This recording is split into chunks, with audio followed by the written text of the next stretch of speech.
Commissioners. All employees who accept public employment or office have accepted an ethical duty to serve honestly and in the public's interest. While each Commissioner must comply with the Idaho's ethics law, the Commissioner must also understand that the ethics laws of Idaho are minimum standards of behavior. Any violation of the ethics laws can result in fines and incarceration. They are personal, okay? This is an area that you don't get the district necessarily in the criminal, into any liability except one way. And that is that as elected officials, the most important thing of any local government, or frankly any government, is the public's trust.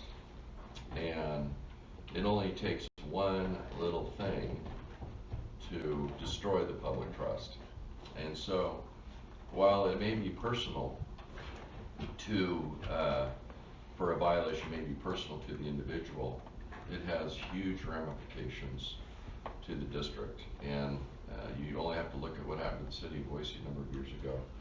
It takes a long time for them to crawl out of that. They've done a good job in doing that.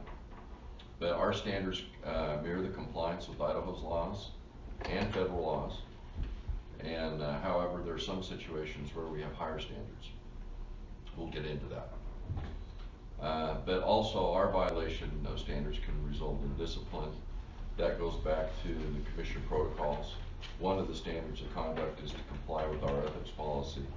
It could eventually end up with a public censure if the ethical violation of our standards is severe.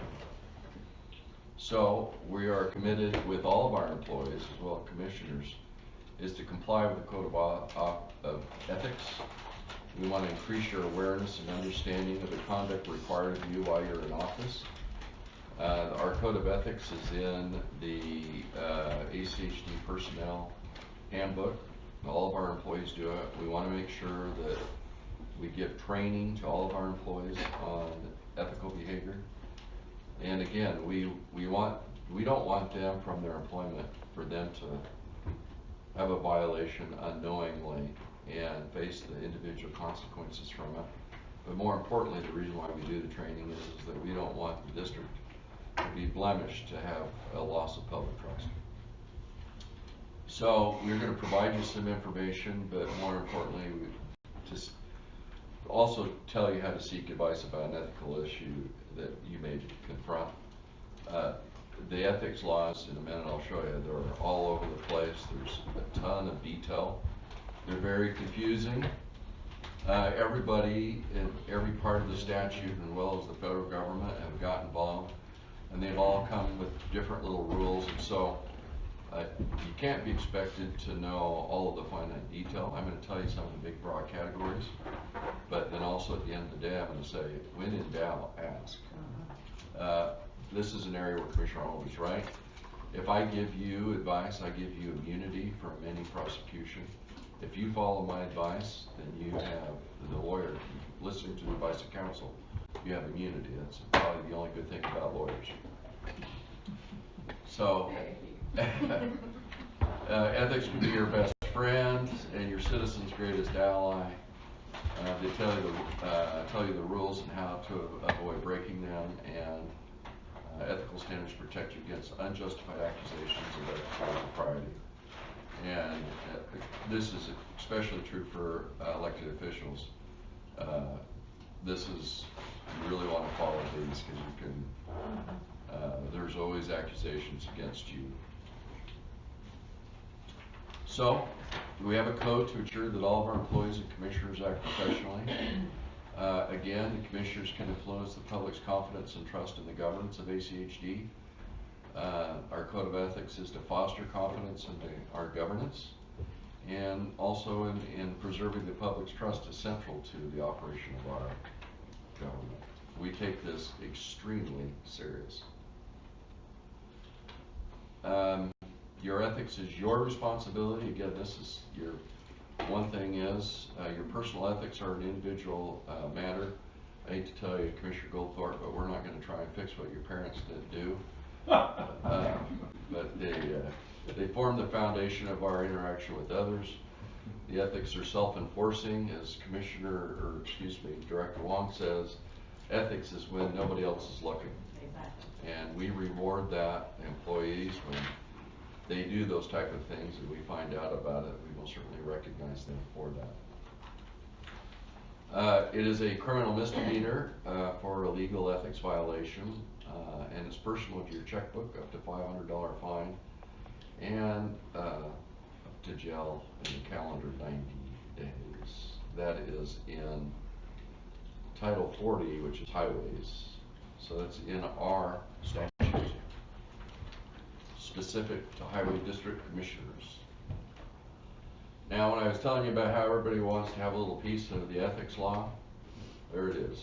Since we have federal projects, we have a lot, we have to, in terms of Title VI compliance, we have to comply with all of these.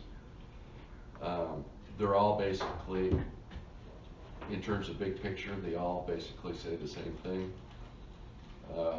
We even have it in our Idaho Constitution, and there you go. Look at all the Idaho Code. There's all kinds of different ones, and there's been specific provisions within the Highway District Commission statutes about entering into contracts, surplus property. We'll get into that in just a second, and we'll talk about how that came about. And then in terms of ACHD policy, we have a little bit, there's certain areas that our ethics go a little bit higher than what the state statute requires. We have several professional employees that must comply with the ethical standards of the profession. Planners, engineers, surveyors, right-of-way, lawyers. Our ethics laws are minimum standards, and again, our policy goes beyond the minimum standards of both state and federal law. So here we go. Here's the Code of Ethics. There's really going to be 6 categories that I'm going to talk about that go within all of those statutes back here. These 6 categories basically fall all within all of those different statutes. Conflict of interest, acceptance of gifts, confidential proprietary information, use of district assets, cannot purchase surplus property directly, indirectly, or at auction. And then this is where we deviate from both the federal and state, and that is the appearance of fairness doctrine. And that is that because of your position, I'll just kind of break it to you, that whatever you would do is that somebody, a reasonable person, would interpret that you are unable to make a decision fairly and impartially. And that is something that's self-regulating by the commission as a body. Are you going to talk about the surplus property somewhere? Oh, yeah. Okay. You haven't done anything wrong, have you? No, but I'd like to. No, I'm just kidding. Music still. It's Xavier sitting Yeah, music auction still doesn't tell you which came from the highway district or whatever. Oh, they're My supposed to. son-in-law was going to buy a truck. I said, please don't. Yeah, please don't. Yeah, we actually terminated an employee who went to a surplus property auction and purchased a district vehicle. Yeah. Knowing After what? being told, you are not allowed to bid on and purchase this. 2 years ago. Yeah. Well, he didn't. Yep. So under our conflict of interest statute, which again is really just a general rule of all the other ones, the Ada County taxpayers expect you to act for their benefit and not in favor of a few individuals, friends, or yourself. A conflict of interest situation often comes up during the course of your public service. As a general rule, you must avoid situation where your private interests, financial or otherwise, may affect or appear to affect your ability to be objective, independent, honest in the performance of your duties. Capacity. So you have 2 different types of conflict of interest. You have an actual. That's when you might take an action or make a decision that would affect your financial interest, those of a family member or your business. A parent doesn't necessarily affect your financial interest, but it calls into your ability to be objective, independent, and impartial. So, those all come up. Actual conflict, this is a dead violation of Idaho law. And this is when the commissioner will have to take an official action, decision, or recommendation, and The effect of that action, decision, or recommendation would result in a pecuniary benefit. Pecuniary benefit means just about anything that provides a benefit to the commission. Some people think it just has to be money. It doesn't. A lot of people have been tripped up on that. And it can apply to a family member or business interest. And you'd be surprised why this statute exists, but there has been an abuse over time. In early Idaho, let me tell you what, wheeling, if you got into government, you could wheel and deal, and then that shows you specifically why in the highway district law that they have a statute specific to surplus property, contracts, and such. But anyway, our code of ethics sets the bar higher. It prohibits conflicts that raise questions about a commissioner's objectivity and independence, your ability to be fair and impartial. So when I was explaining to you earlier, Commissioner May, and that is that whatever you do, you come onto the commission, and if maybe you had communications with somebody, but other commissioners or even a member of the public can come to the commission and raise an issue before the body and say, I think because of this reason that you, Commissioner, may or cannot act objectively and independently, and these are the facts. And it just takes a majority of the commission to make that decision. If they say you have a conflict, a fairness conflict, then you have to recuse yourself. When you recuse yourself, you can't sit there. You got to leave. I don't think we've ever actually had to ask a commissioner to do that. I mean, we've had commissioners recuse themselves, but. No, you're the only one that's argued with me, but. What? No, we haven't. I knew you'd get around to picking on me.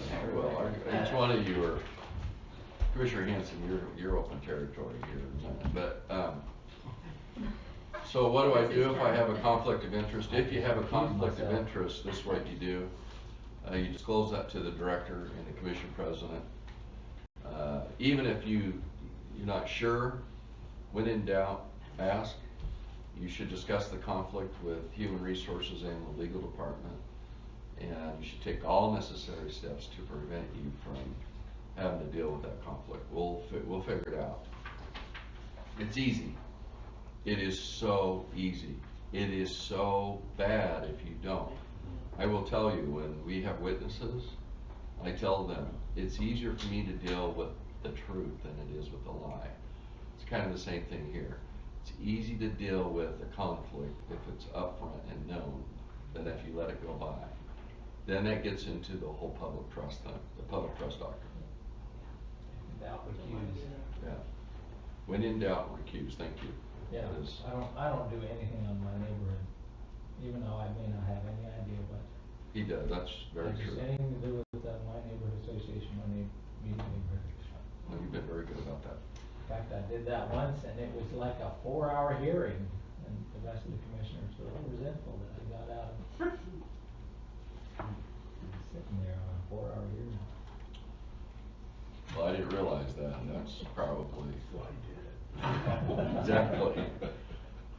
So there's this thing in the Idaho statute that the legislators, because a pecuniary benefit could mean anything, any money, $1 or anything. I mean, they have such a broad definition in terms of the case law, and even the statutory definition is pretty broad. So because the legislators like to go to lunch and they like dinners and they like all that fun stuff because they're important, they then created this exception to the rule of pecuniary benefit, and that is if it's de minimis. And our chief of staff, Daigle,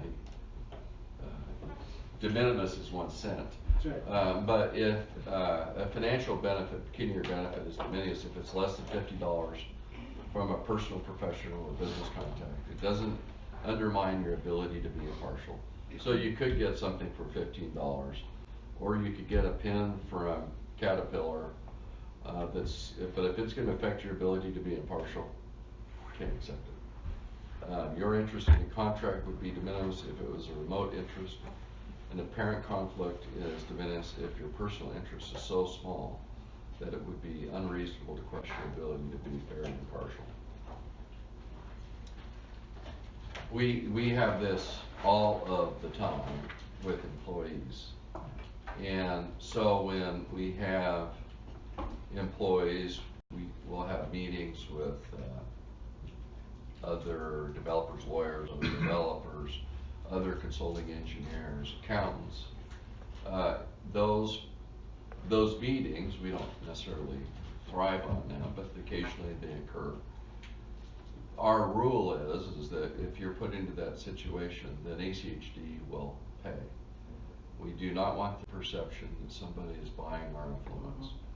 That the person that is doing that is that they have to be modest and not use that situation too much. We most certainly would prefer to have a meeting formally within the confines of the building, but there are those times when it is appropriate to have that type. Our chief of staff works with the director. They watch that very closely, but our direction to all of our staff is that they pay, and we'll either reimburse them or if they then use their P card. They then have to justify the expenditure, and they have to say what it's for. So it's a pretty tight program,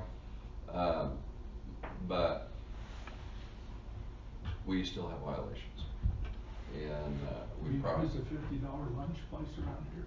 Well, no, but you got to worry about your ability. And again, it isn't just this statute. It relates to the appearance of fairness doctrine, and that is, you know, if we see our traffic engineers out with parametrics at Applebee's and they're all yucking it up and having a great time, then you have another engineering firm that's there.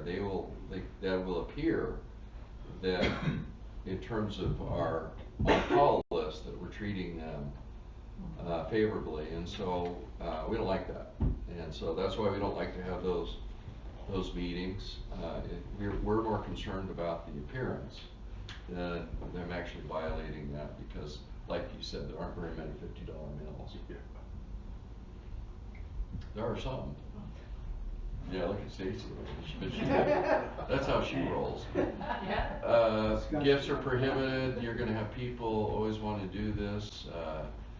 You know, we're prohibited from soliciting, accepting, or receiving a gift or benefit as payment of services, advice, assistance, or conduct customarily exercising your official capacity. Your decision makers as commission authority, exercising your discretion from a lot of our staff in preparing purchase. So we have different people, employees in all those different capacities, that these are the situations that it can affect. So one thing, let me tell you, a number of years ago, Commissioner Arnold Winston Moore in our development services, he would, for Christmas, in really just being, you have to know Winston, he's a very nice man, and he would just send turkeys or hams and to a certain amount of employees. Wow. And so when I got here, I said, oh, Winston, time out. And so we came to an agreement where he would send, if he felt like he wanted to do it, he could send like a basket of things. And then we simply, either the whole department will share it, or we'll put it out, or we'll donate it to the social committee, we'll auction it off, or we'll donate it to a charity. And so we've had to change the way that we accept those. You know, we do $60 million a year, probably more, in vendor business, and those vendors are dying for our business. We are a huge client, and so in the private world, that's how you do things. Yeah. And they're not really intending to try and do that. They're doing how they do XYZ Corp. Right. And so we have to be fairly vigilant when they do it, and you don't want to hurt their feelings. You have to say, look, we just can't accept it. And it relates down to a violation of law, but also the appearance of us accepting this. So this situation has declined, hasn't it? We used to get a ton of it, and now we hardly get any Christmas presents. And Santa Claus is never even brought in. We still get a lot of apples. But we get lots of nuts. Lots of nuts. And crackers. And cheese. So what is a gift? Gift's anything of value you receive, anything in return. It could be meals, tickets to events, travel expenses, honoraria, services, rebates, discounts. So, for instance, if you individually, somebody wants to give you a rebate or discount, that's clearly a violation of the law.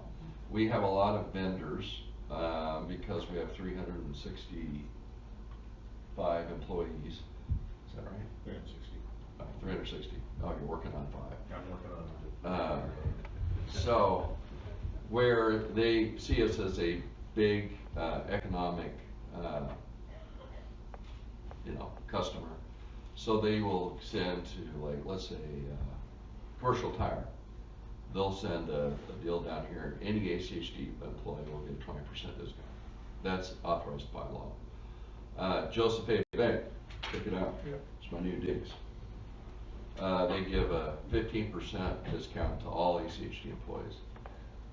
So you have those that are trying, but if it's broadly, then they're not trying to influence your decision.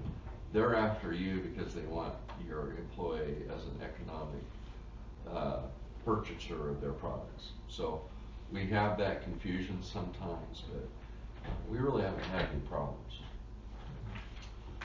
So here, gets back to kind of what Commissioner Hanson was talking about. What gifts do you have to refuse? You cannot accept a gift if you ask for the gift for any reason. The gift is related to your position as elected official. The giver expects, and they do, to influence your vote or action or judgment. I don't want to mention any names, but the gift has a value that exceeds $50. The gift has a value of less than $50, but there it is. It risks your ability to be fair and impartial. And cash, including gift cards, no. Bad. Don't want those.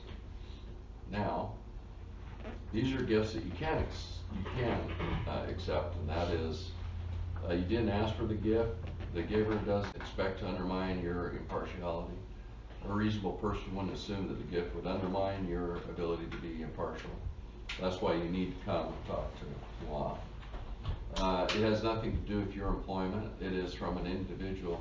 You had a pre-existing relationship not related to your employment. It is a campaign contribution. It is a trivial item with a value less than $50. Hats, pins, similar items that are normally distributed for advertising. We had a ton of this. But we turn this all into golf tournament stuff. Swag.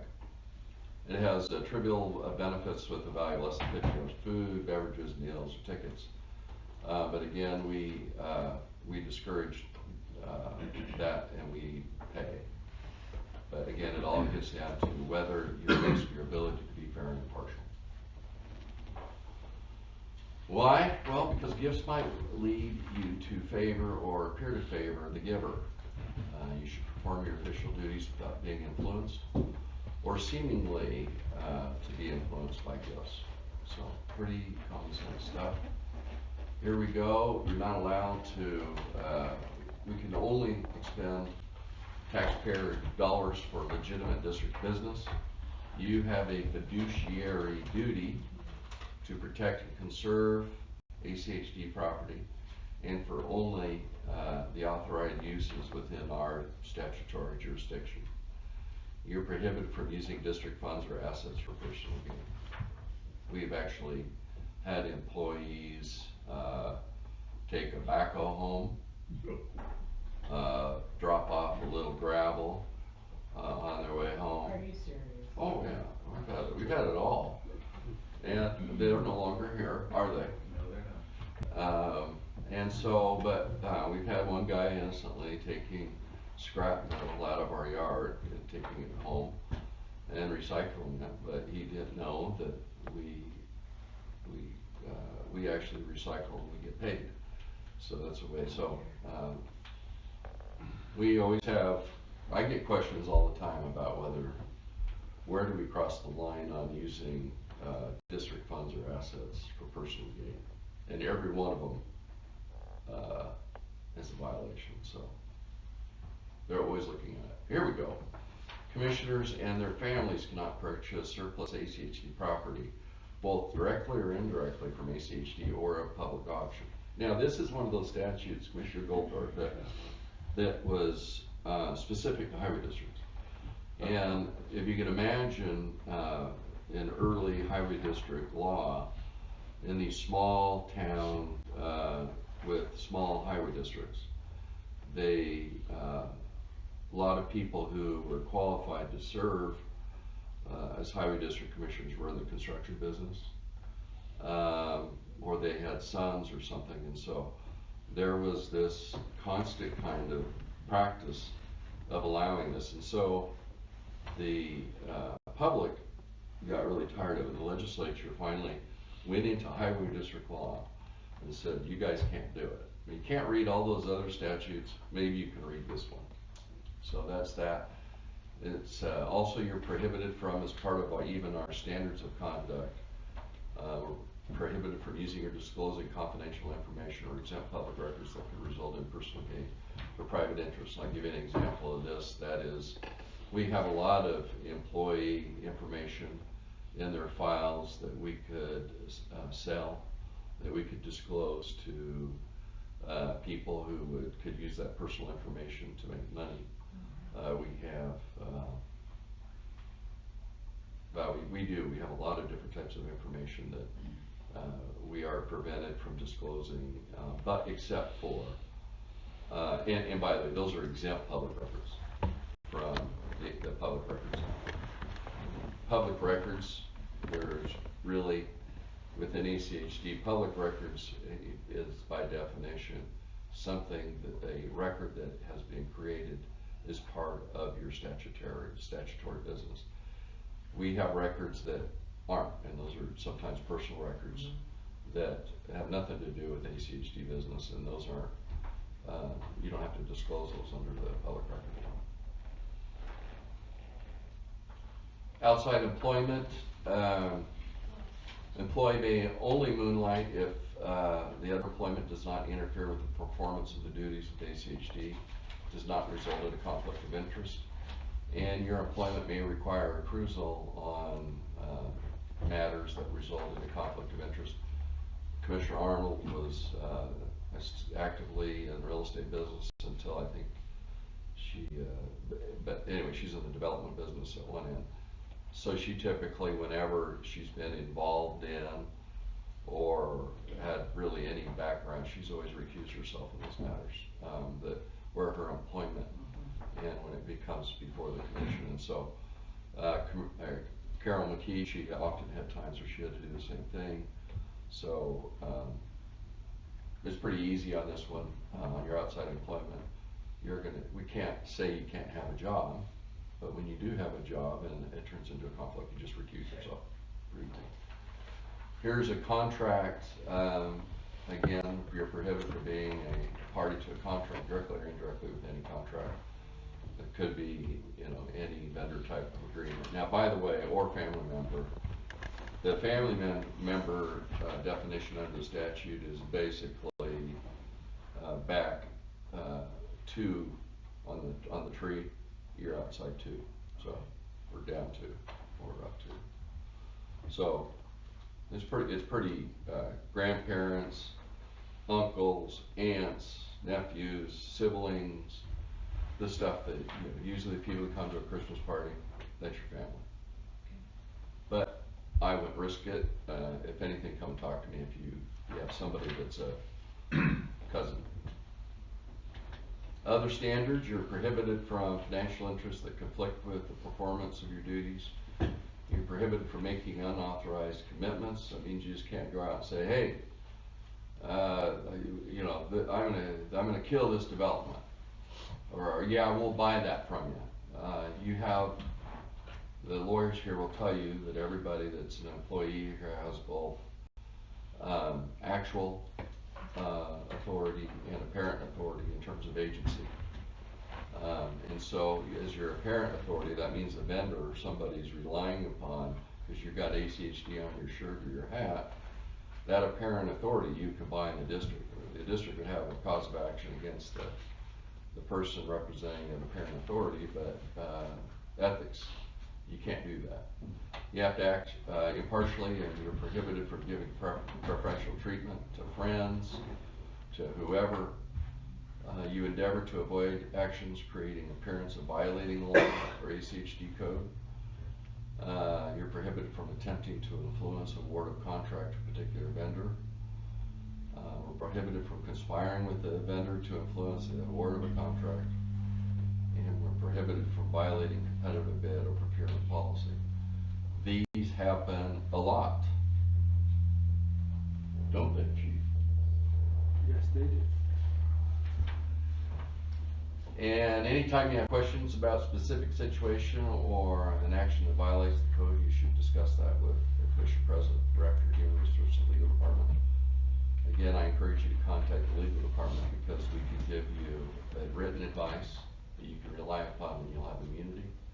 So here is, after all of that, here you go. Recognize the situation early, err on the side of caution, when in doubt, disclose and seek guidance.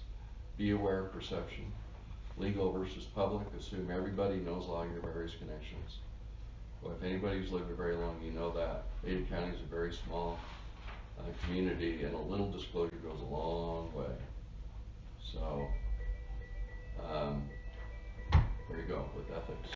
And I thank you for timing that music. Sorry. No, I thought I turned no, it off. it makes it sound, Like it was planned. yes, Nothing better than like, that. I don't know. Any questions on ethics? Steve, you run the golf tournament, and I've always been uncomfortable, you know, because people who we would be soliciting charitable contributions to appear before us. What are the procedures we do to avoid, you know, or provide, you know, over-disclose or whatever? You know, campaign contributions, there are both limits, campaign contribution limits, and there's also disclosure. But there isn't the case with, how do we protect ourselves in that score? And Well, I think the thing is that we are simply just organizing the tournament. The money that goes to the charity goes directly to them. There isn't an employee, there is not any benefit to the district or any of its employees. It is solely for the charity. It's most certainly outside of it receiving any pecuniary benefit.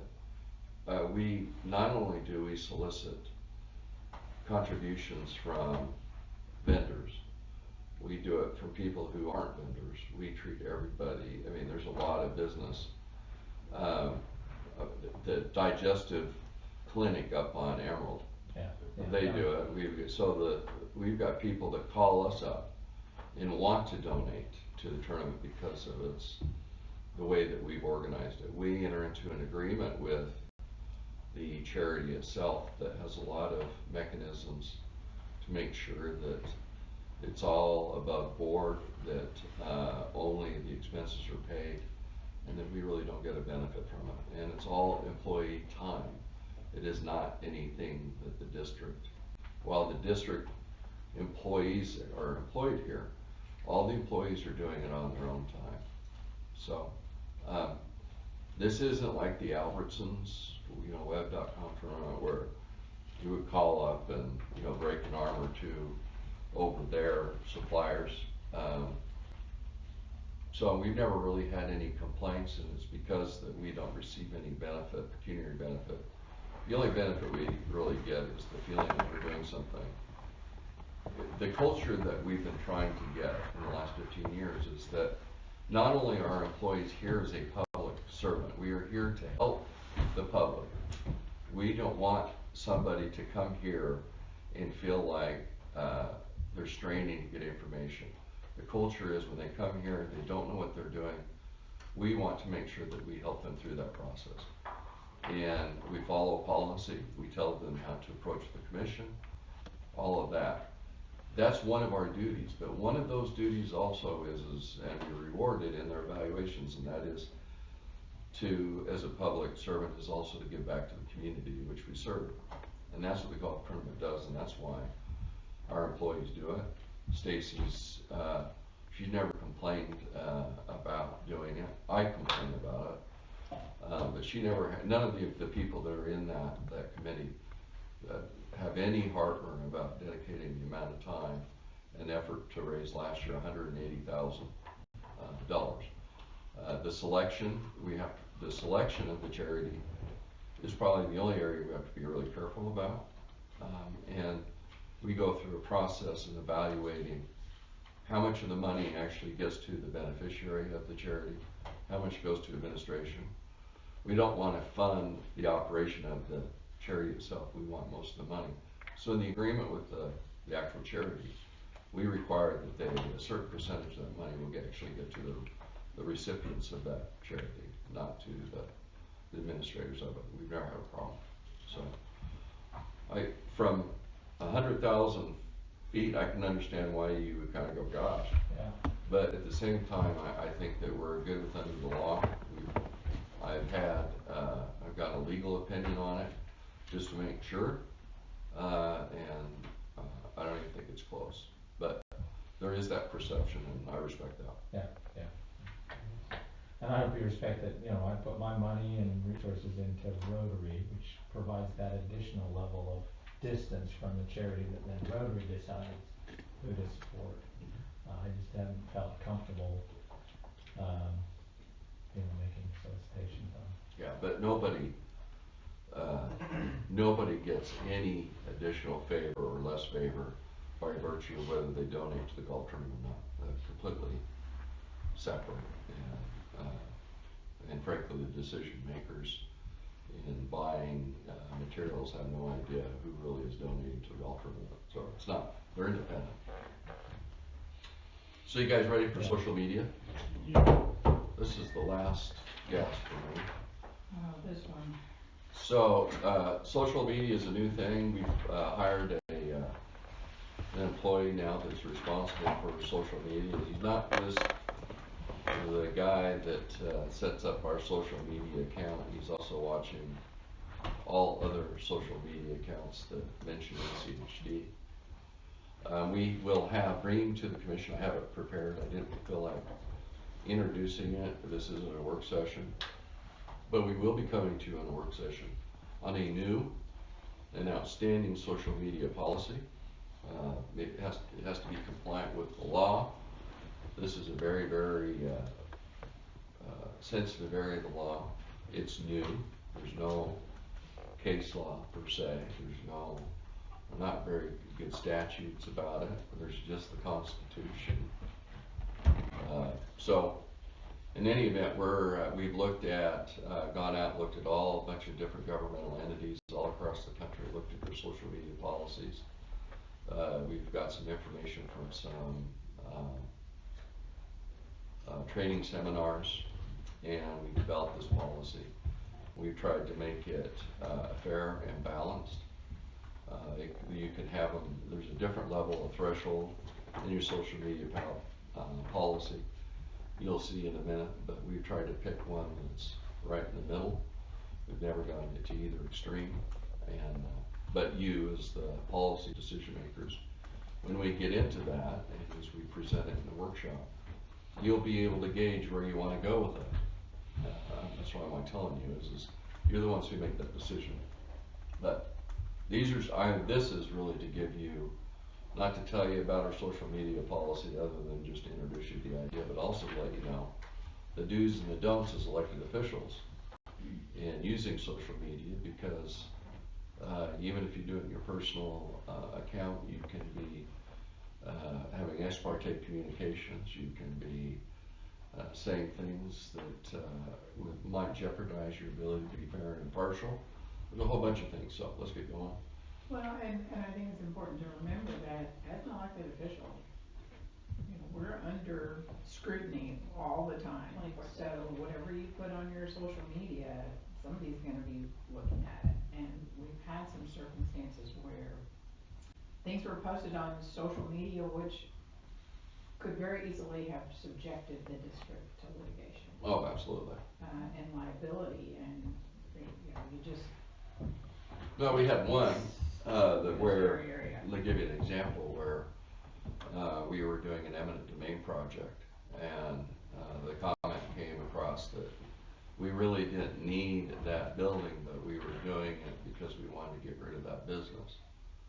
Well, Koppel picked up on it very quickly, and then started to challenge our public necessity for using the power of eminent domain. And that caused a lot of problems, but we finally got it sorted out. But you have to be, as Commissioner said, you have to be really careful. And when I applied for a justice of the Supreme Court, one of the first questions that came out of the Judicial Council was, do you have a social media account? I said yes, and I said I only use it for personal reasons, family, I have friends and family all over the world. They said, if you're selected, will you agree that you can't have a social media account, despite my First Amendment right? Yes, just because as an elected official, you can be, it could be interpreted, social media accounts as something that is against what your mission is. And it can come back to haunt you. Oh. You know, once you post something, even if you delete it, it's out, it can be retrieved, and it's always there. Yeah. In fact, one of the seminars on this was how to mine social media posts. So, and in litigation, now the litigation support software is learning how to grab all that.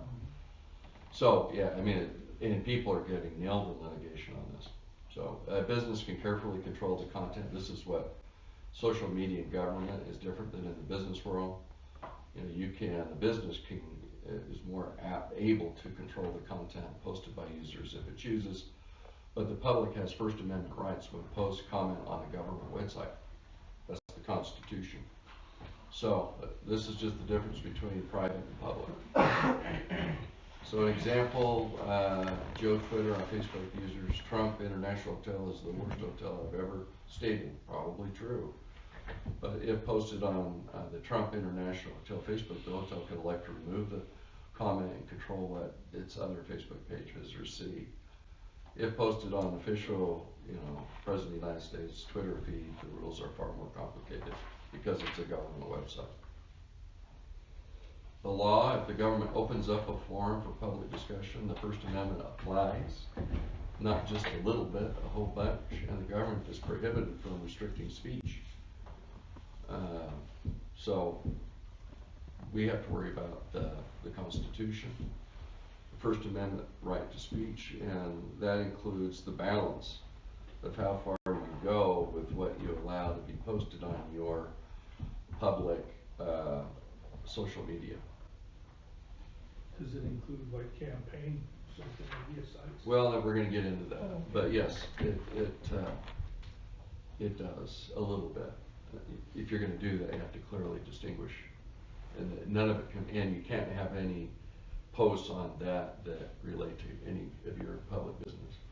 So you have to be very careful about that line.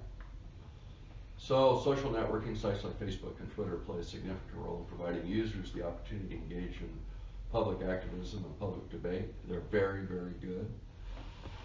I'm very much in favor of that as an avenue for, now all of a sudden we have a new level of transparency, but we now have a new level in which the public can finally engage government and debate instead of having to show up on a Friday night, those kind of things. Now the public has a different opportunity to provide comment on public policy. So if we open up a forum for public discussion, again, First Amendment applies. It's a stricter standard of scrutiny for the attorneys for excluding speech than when it opens a non-public forum. Stricter standard of scrutiny is a very high standard to open up legally. So if you censor any posts that you don't like in violation of the person's First Amendment right, you'll get lawsuits. You'll get your Section 1983 actions, which have treble damages and attorney's fees and costs. Everybody here knows what Section 1983 is? Commissioner Mayor? So there is. It's good to know. It's a good one to know because this can get to your personal assets.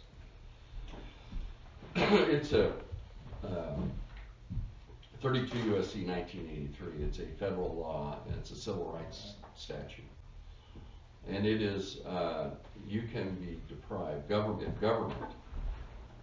mostly individual employees of the government, to deprive a person of a constitutionally protected right to privacy, right to utilize your own property, liberty, all of those protected rights. If that's violated, then it creates a cause of action where that person can sue the individual elected official for taking away their constitutionally protected rights.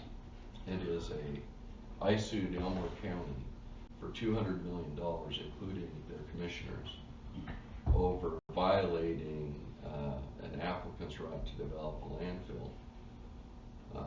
One of the commissioners at the time, who's now since passed, they produced by accident an executive session, and in that executive session he said that it would be over his dead body that he would allow any effing Hispanic to develop a landfill in his county. And that's what he called smoking gun. And so we sued the county and the commissioners under 1983, and they would be personally responsible. And if you can guess, that case settled pretty quick. I would imagine. Yeah. That was when you were in private practice. Yeah. Didn't have anything to do with the district. How did you find out what was said in an executive session? We did a public records request and got all of the tapes that they had done since the application had been submitted. And then we had them all transcribed. And this thing was dead. They had already died. They had already killed the development on a conditional use permit. So we were brought into the case after it was dead to try and revive it. We got lucky. That was with Fritz Hughes. Oh. Yeah, 'cause I didn't think you guys recorded those things yet. Well, no, it was an accident. It wasn't intentional. Yeah. And that happens, sometimes that's why you gotta be careful what you say even in executive sessions, and you shouldn't be talking like that anyway, and you deserve everything you get when you do. What can't be limited on ACHD, social media pages? These are the things that the case law allowed in terms of First Amendment: fighting words, obscene speech, true threats, child pornography, commercial speech that concerns illegal activity or is false or misleading. That's it. Fighting words. That's from the agency's website. Yes. Public. Yeah. Do we have a definition of obscene? Well, the commission will get to decide I that. don't wanna see it. Well, that's good. That's a U.S. Supreme Court case I right know. there. What did you say? What did you say? You know it when you see I don't it. wanna yeah. see it. Example of fighting words this Monday night, I invite every member of the Andrew subdivision to gather up all the rocks, pitchforks, Uzis in the neighborhood and throw them in ACHD windows at 11 p.m. Okay. You'd be surprised, it's probably happened. But probably not every member of the Angry Sub needs to meet and show up and tell ACHD what they really think about the horrible plan on Monday night. Don't hold back, and they never do. Obscene speech. The average person applying contemporary community standards would find the speech taken as a whole appeals to the purest interests. The work must depict or describe in a patently offensive way sexual conduct specifically defined by the applicable obscenity law. The work taken as a whole must lack serious literary, artistic, political, or significant value. Threats. I warn every ACHD commissioner to expect flat tires and keyed up paint jobs next week after meeting if they approve this. Who's with me? Jeez. Probably not. It's time to storm the castle, friends. ACH needs to understand this is a real issue to us. So, pornography, we don't really have that. Illegal or false commercial speech. Speech that concerns illegal activity or commercial speech that is false or misleading. Insider tip, marijuana is available for sale at ACHD. All of this. Probably not. I'll be sitting in the back of the public hearing smoking pot because I'm clearly going to need it if this happens. Deanna, is that? So other limits ACHD might You really impose. picked me wrong on that. No, but I That looked was a over and I leap. could only see you, so. That was a leap. And You- anybody you made here, a I big pick on. guess. Even Yeah. Xavier. So other limits ACHD might impose from time to time is possible for a governmental to create a limited public forum if it chooses. In a limited public forum, a government can impose two limitations if it chooses. We can restrict access to a certain group of people.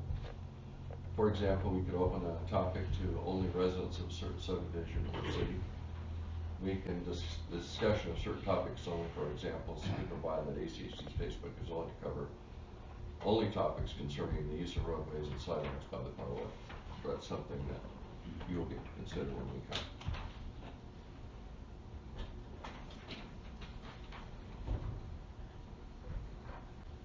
But even in a limited forum, regulation of public comment by government must be viewed reasonable and viewpoint neutral. Governmental entity must not edit or out contexts that are critical if they are on topic. No picking and choosing the positive content, no campaigning. Well, that's the agency's Right. site, right? Yeah, okay, yeah. Is that what, people, who was it? Someone was coming after us because we had the, during the registration fee. Yeah, no, that's exactly right. Okay. The importance of a good public social media policy needs to define the purpose of the social media forum, needs to set forth the rules for the users, and needs to explain the consequences of misuse. And don't forget the public record laws. If comments are deleted from social media platform, they are presumed as a public record. So anything you put down, even on your own, but it deals with district business, it is a public record. And that is, that's a problem. That's why we have somebody that's looking at all of the social media posts by all of our employees, because we need to know if those are about district business and if they're public records. Well, here's the When they do, we question. preserve them. So we're having a public meeting next week over something, and we forward that on our own, Facebook account. We can never delete that. It goes under our record Give retention. it to the district. Even if you delete something, it can always be retrieved. Okay, well, I just don't know how to do that, I guess, but, you know, you get 16 years worth of Facebook records and. Well, no, under that's one thing about ACHD and highway district, there is a public retention statute. And these type of communications have a 2-year retention period. So if we're going to do anything like that, we should friend ACHD? Well, that would be helpful, but like I said, we got Alexander and he's in there and he's, your posts on anything, he finds them and he puts them and we record them. They're about ACHD business. If you post it and it's about something else, we don't deal with it. But we have to because of the public records law. We have to secure those for our records. So that means that we should always have our Facebook accounts public and not for like. Well, no, we'll get into that. Okay. Get into that. You've been doing something wrong? No, I just don't want it. Okay. I'm just teasing you.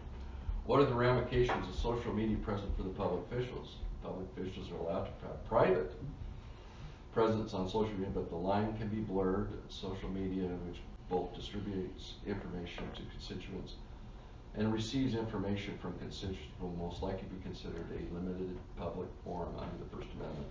So even on your own private, if you're talking about ACHD business stuff, guess what? It's protected by the First Amendment. It doesn't necessarily matter where the forum is. Whatever the social media platform, whenever you are discussing, any of you are discussing ACHD business, is protected by the First Amendment. Okay, so. And it's also a public record. And it's a public record. I'll give you an actual example. What? Talking about when we approved the one of the bike issues we did last fall. Okay. I don't know, it was Kootenai or. Was it one of the planes, neighborhood Yeah, planes? yeah. Okay. And all of a sudden, folks from my district in CUNA were just dropping F-bombs all over it. You know, that's when I came up with the sorry excuse for a comment that someone made that says, to hell with these kids and their bicycles, they don't pay taxes. I can't delete that. Oh, I did. Well, it can still be retrieved. That's what we're saying, even though you delete it, you think it's gone, it actually is not, it's out there. Yeah, but it's protected by the First Amendment, and you Right. shouldn't delete it. And it's a public Yeah. record. Yeah. Wow. Yeah. Yeah, welcome, this is a fun area of law, I'll tell you. Yeah. And you said so far there's really no statute on it. Just the First Amendment, that's the only thing we're talking about, is the First Amendment. And because we're a public entity, and if you're having on any platform a discussion about public business, it's protected by the First Amendment. Actually, And I it's just public. remembered I didn't delete that, but a bunch of other people elsewhere just ate the guy's lunch. That was what, yeah. So is the account maintained under the color of law, case law, and social media, public officials is rare and evolving, but of course likely to look at a number of factors. What is the impetus to create the account? Was the social media account created because the public official's position, or to highlight the public official's position? So, there's that.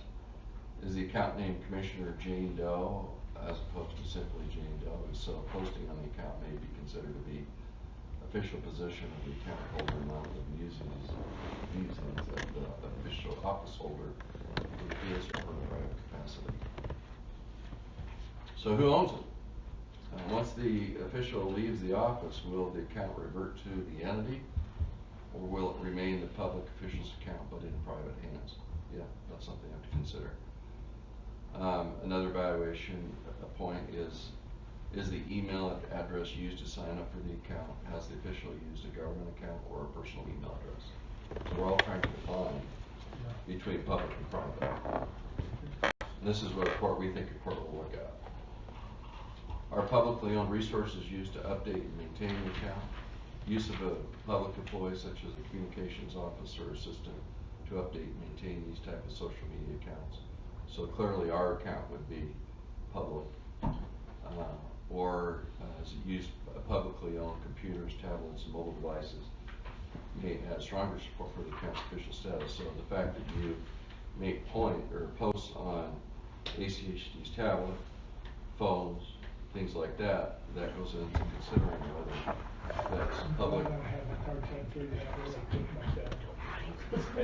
That's why I'm I not- have a tablet or a Bye, Xavier. Yeah, sorry, I have another meeting to get to. Bye, nice seeing you. See you all. Obviously, it's more important than this one. That's just a list where you get the best information right on this section, so. What is the purpose of the account? Often public officials want to create these accounts as a means to communicate with and hear from constituents. This could also mean the constituent interaction be intertwined with the official action. Through request for assistance. Idea sharing, informal polling, solicitations for government petitions, promotion of official events, and invitations to attend government events. That's all fine. You just need to know that it's happening. Social media platforms allow the account creator to designate the type of page it is. Facebook allows the user to identify the page as government or politician. There you can clearly delineate the purpose. Then you have to prove you're not a Russian. True. The more open the account is, the more difficult it will be to defend it as personal as opposed to a limited public forum. As the accounts swap in the trappings of the office beyond using the official title in the account, name accounts that use official seals to link to government websites, how the page is categorized may provide evidence that the official has created a limited public forum. Okay, so would you go back one? So what I'm getting from that is that if you, on your personal page, if you say friends only, You're fine. you're fine, okay. But even on friends only, don't be talking about district business. Oh, not even pushing out a. If you talk about district information business, meeting. it's district. It's a public record. Yeah. So just keep them separate the best you can. And by the way, the decision's only gonna come out when we have a case, we have some controversy. Could be the cause of the controversy. Well, yeah, or we're trying to limit somebody's first, amendment right to speak. If it gets in on your personal website, you talked about business, somebody provides a comment, you delete it, we have a First Amendment violation. So, we just have to respect the constitutional right. What is the content of the post? If an official's post are predominantly business in nature, with intermittent more personal posts, then the balance is going to tip towards activity under the authority vested in a position by the manager itself. Details matter? What's the penalty for violating? I really don't know. Maybe Check section that. 1983. But what are the That's whatever, the courts, they all vary on when you violate somebody's constitutional protected right. There's a whole host of them. One is there'll be some emotional distress, punitive damages, and attorney's fees and costs. But we haven't seen any besides. There may be some state statutes that we're not aware of. So you haven't seen any case law on it at all, so that'd be interesting. No, not at all. What's out there? Well, I didn't look in every jurisdiction, but I did look in every state. I didn't look in California just because it's so much, but Oregon, Washington, Montana, Wyoming, Nevada, and Utah. Nothing. If elected official wants to have a private social media presence, then title should be avoided. Public policy decisions should not be the focus of the interaction, and the privacy setting should be applied to limit access to the official's personal group of friends. Commissioner Hanson, I think, has two separate websites. He has one that's personal, that's limited to his friends. Then he has one about ACHD's transportation. That's exactly how you should do it. But the ACHD one that he has those are now public records, right? Yeah. Okay. Yeah, Yeah. on which they post research I found is very interesting. He does. I should go read it. He's done a lot of stuff. He's posts there. And, Strong towns and smart growth and ULI. but that's exactly the way. If you're going to do it, Separate. separate them. And that way you can have your own. You can talk about your grandkids and all that kind of stuff, and it's all fun. And then you want to use the platform as to advance your political position and re-election and all that kind of stuff, and you have a separate website. So, but how do we preserve those records? If it's this, We have an employee here, Alexander. who's actually archiving his ACHD, what is it called? What's it called? Transportation. Hanson, transportation. Yeah. How boring a title as we could have. So those are being archived as public records? Yeah. I didn't know that. Well, that's why you authorize the FTE. He's tips 100% social media. Poor kid. Yeah. But that's But what he's also probably going to lots of other places, Don Day's website is fantastic. Yeah. Lots of, he does it every day. Transportation And director sees and the chief staff they receive, they have the opportunity to view them all. So we know what you're saying and what you're not saying.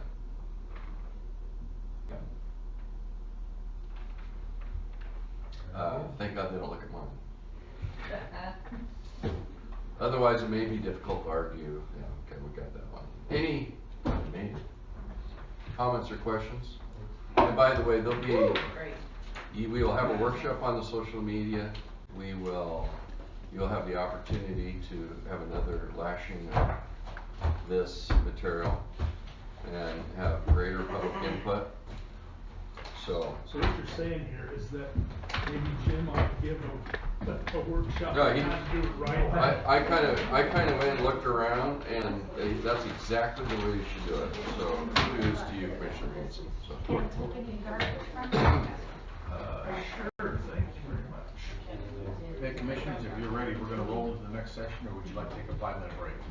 Roll on. Okay, Stacy? Thank you, Steve. That's great, Steve. A lot of good info. Good, well, and Appreciate it. you need any questions later on? Do we have an ending time? I have a meeting at 4, I think, or 3. 3. Oh, yeah. Make it to the state of the 3. city. Yeah, I think 3. it said 3. Oh, that's right. Hello?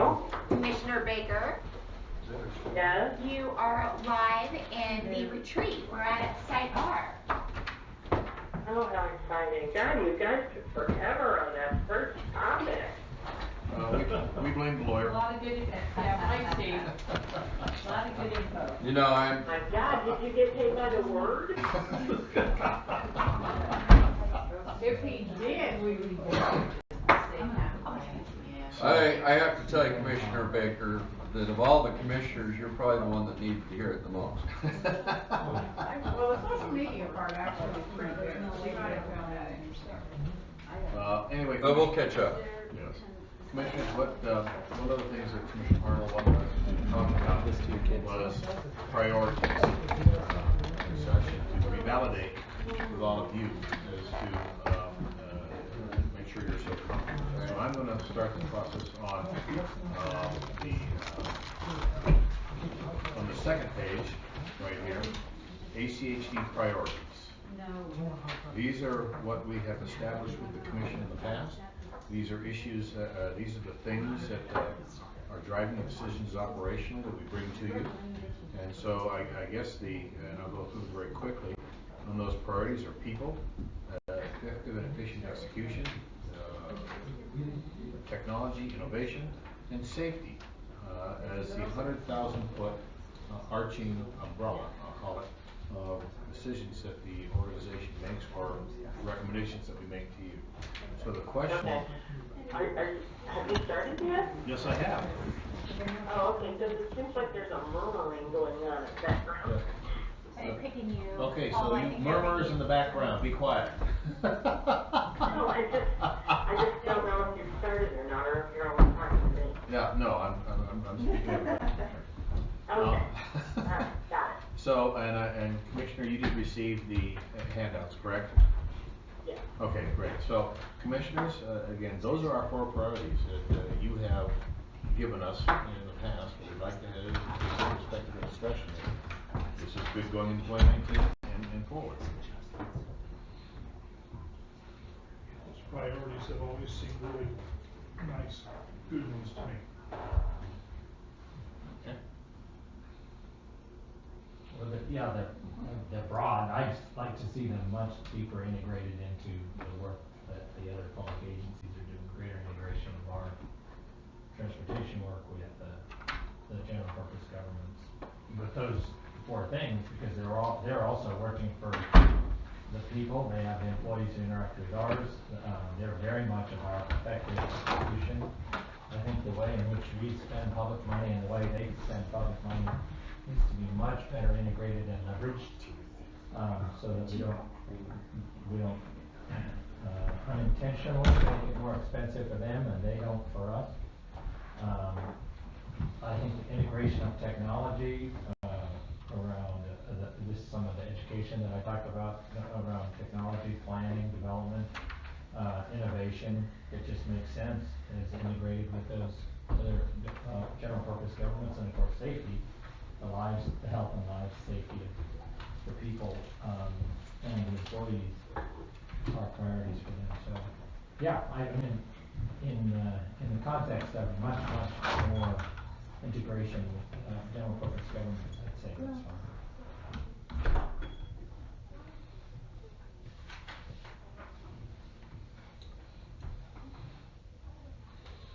I take it by silence. In my world, silence means you concur.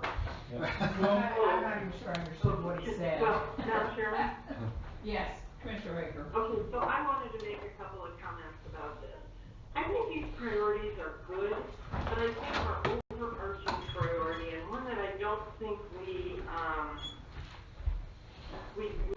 talk about very much, and our overarching priority should be maintaining the taxpayer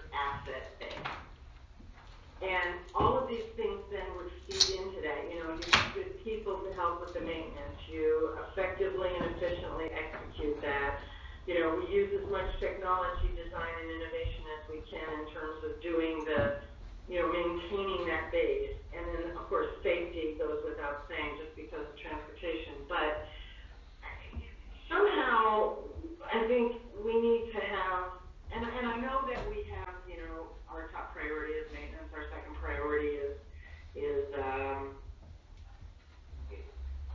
enhancement and everything.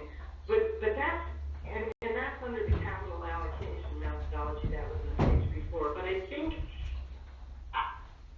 it needs to be made explicitly clear that our priority, using the tax dollars that we get, is to maintain the asset base for the taxpayer, for the driver, for the pedestrian, for the bicyclist.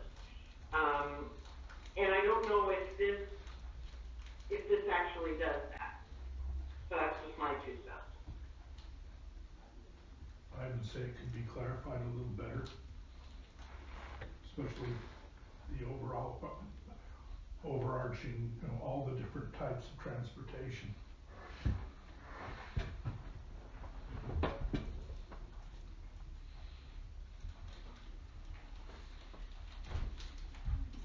Commissioners May, Commissioners Arnold?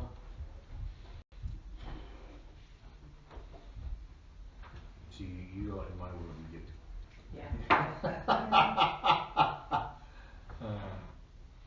I think Commissioner Baker has a great insight on this. Well, what she's talking about, I think, are more our operational priorities, The commitments. not the ones on the first page. Right, the commitments. Oh, the ones on the second page, yeah. I mean, I'm happy with the ones on the first page, yeah. Okay, so, again, Commissioner Baker will take that and see if we can roll those in. I think Commissioner Arnold pointed out on your page 2, which would be the 2019 operations commitments. That may be the big commitment, and then these may be the sub-bullets under that commitment as we move forward. But what I'm hearing from you all is that you're good from a 100,000 foot look on these overarching strategies. Commissioner Hanson's perspective is better if we can move integration in other areas. I know the staffs will look at that. And so if I could then on the second page, your 2019. Well, excuse me. Yes. The second page for me was entitled ACHD priority. Okay. So I guess I don't know. Okay, we just did what were we talking about? we just did the priorities. The next topic is the page called 2019 operations commitments. Right, okay. Yeah. Okay. Okay? All right. Nope. So commissioners, again, based on Commissioner Baker's comment about maintaining taxpayers' asset base with all modes, that may fit as the main overarching, here it is, statement from the commission, and these which you've asked us to attain every year would be part of that big overarching construct. Would you? That makes sense. I would agree with that. That makes sense. Okay. Well, the concern I raise every year is the reliance on level of service, because it's focused on the peak hour only. And I've seen other jurisdictions, they've moved away from the peak hour to 24-hour because it's maintaining the asset. Taxpayers have to pay for it all the time. And integration of level of service metrics for pedestrians, bicyclists, and transit. So that's what I would like to see us develop, is moving away from the old-fashioned level of service at peak only and move to 24 hours and integration of all modes in evaluation metrics, measurements that we can then use to integrate. So if we're not measuring them, they don't count. So that's why I think that's a very high priority. On Commissioner Hanson, on the thank you. operations commitments. Yeah, thank you. Again, the concern that our professionals will raise on this is, number one, the standard that the commission in the past has approved is the national standard that is recognized all aspects of professional engineers, professional traffic gurus. I can't speak to that because I'm not one of those. The second part of the level of service for sidewalk, pedestrians, bikes, there is no such thing that has been raised to the national average, which I'm told. And I think at one of our, as we discussed this very heavily, the level of service for our sidewalks was, it's there. So I understand what you're saying, and the team has looked. If you could help us with that, if you could maybe show us, based on your research, where the engineers might look again, we'll take that on. We will take that on with a heartbeat, but to date, we cannot, there is no standards that, other than a blog here, a blog there, something that's been tried, that our professional engineers can put a stamp on and says, yes, this is accepted in the industries, and that's what you've asked us to do. Now, if that's going to change, we're all over. Yeah, that's why I'm a commissioner, mile wide, inch deep, the information background that has been done in other states, and with through smart growth, I think putting a request to smart growth and some of the other national transportation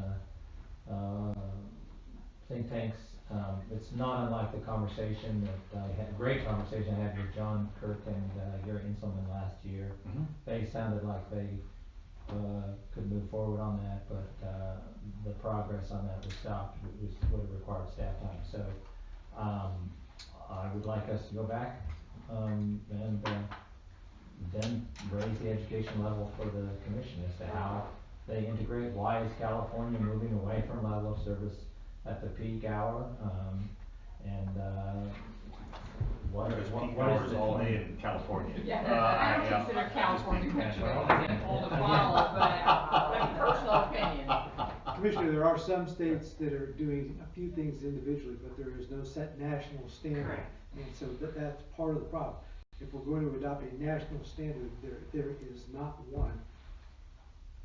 Okay, I'd like to see us move in a direction that's much more integrated towards all modes of transportation, provides them equally in terms of measurements, so that we aren't just dependent upon saying, okay, this project meets level of service standards for peak, for cars, and we've actually degraded then the quality for other forms of transportation or land use. How do we degrade that, Commissioner? Because on every project we build, every project, there are sidewalks, there are bike lanes, we're one of the only agencies that I can find, if you can either show me, that actually does this without having to come to the commission and say, can we do this? So if you can help us with the specifics. I'd like some metrics. But there are no metrics. There are no national standards out there. So how do we do that? If you can show them to us, that's fine, we'll take a look at it. So I shared with Mr. Kirk and Inselman, and they recognize there are things out there. Again, I'm a mile wide and an inch deep.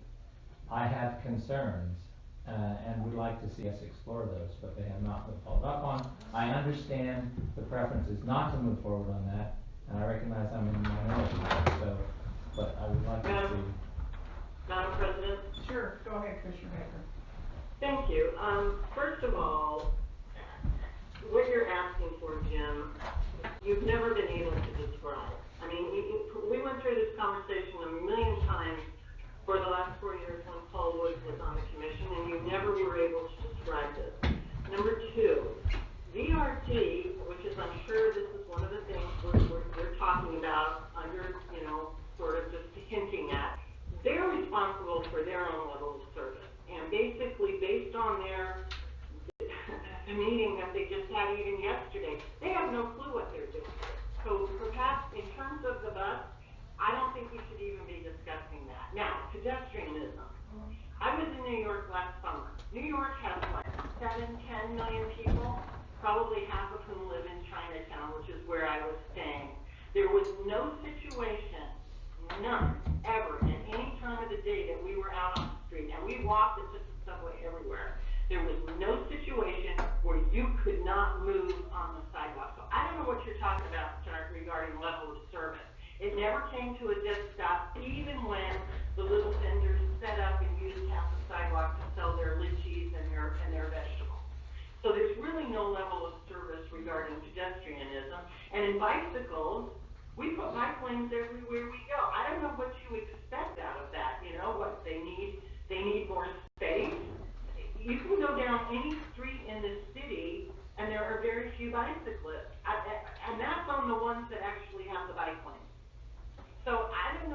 talking about, and quite frankly, doing level of service at the peak hours is important to the people who use the road system in the county of Ada.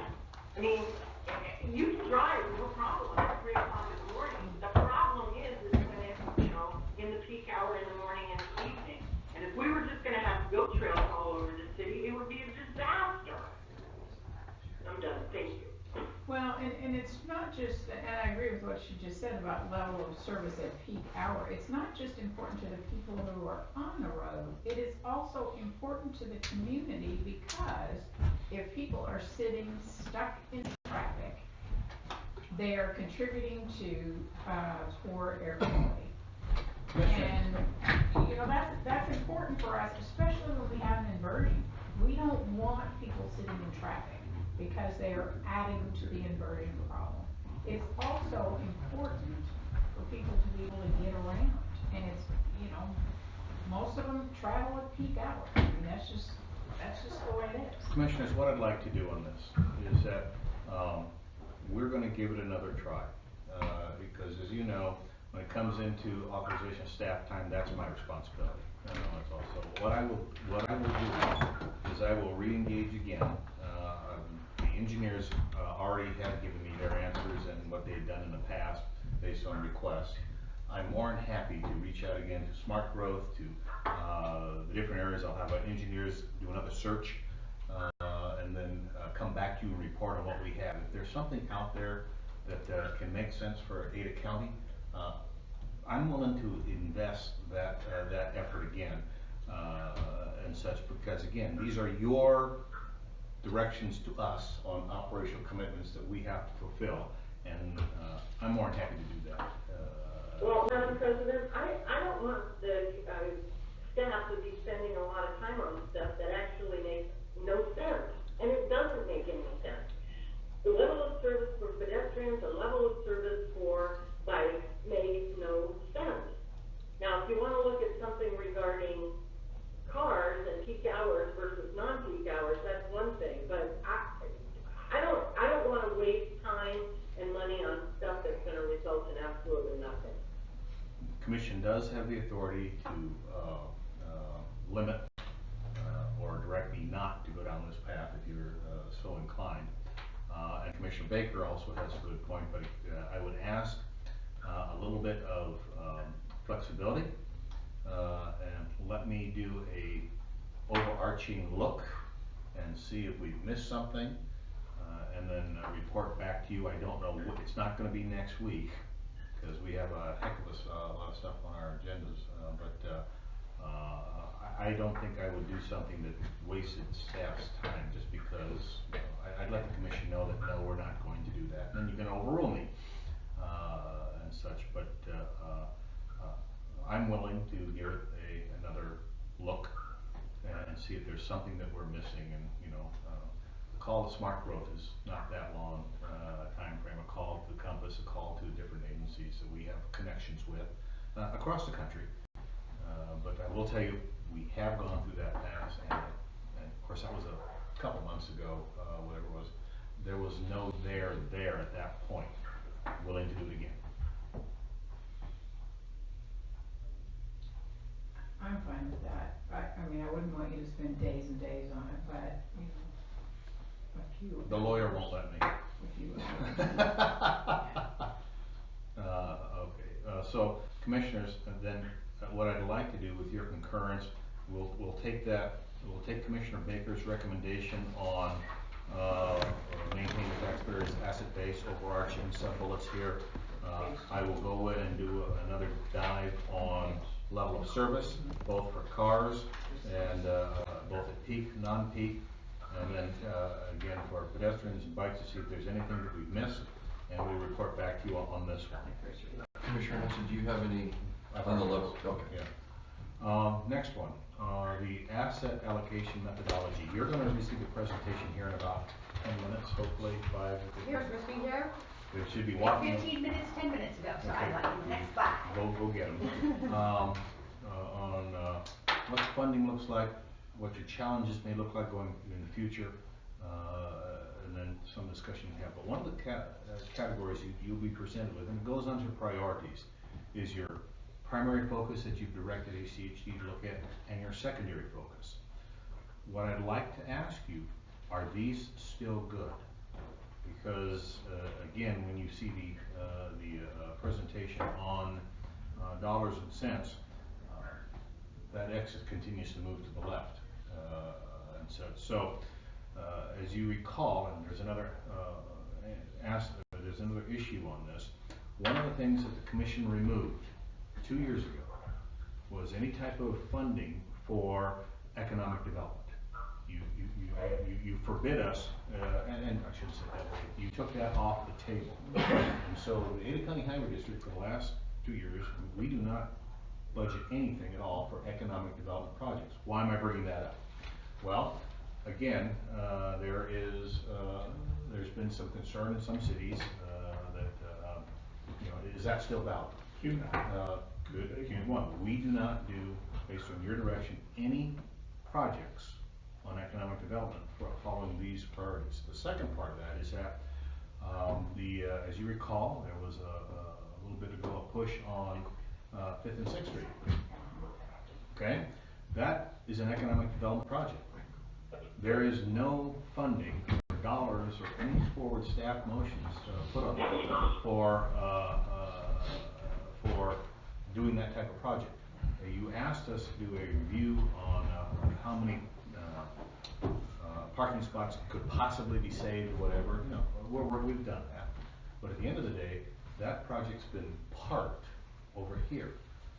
I believe that's still one of Boise's desires and such. I don't know what the current climate is, but the reason I bring this up is these are your priorities. This is what we are building and funding toward. The question I have is this still good? And do you want to debate that? Would you like to consider it, for a couple of weeks or so? Or what do you want to do? Ready? Well, my comments are the same as before.